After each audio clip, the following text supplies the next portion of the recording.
বাইরে হালকা ঝিরিঝিরি বৃষ্টি পড়ছিল, একটু কাজ ছিল বাজারে।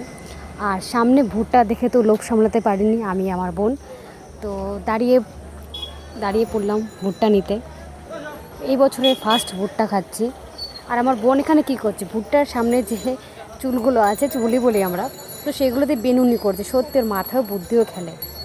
আমি বললাম তাহলে সব কটাই কর, দেখো কত সুন্দর বেনুনি করছে।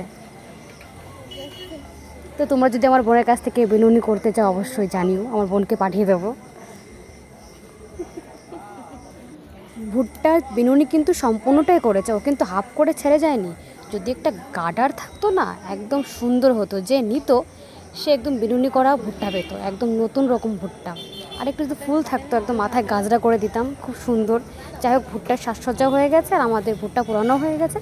ভুট্টাতে একটু নুন, লেবু আর একটু লঙ্কা দিয়েছিল। যাই হোক, সেটা দিয়ে এখন নিয়ে বাড়ি যাব।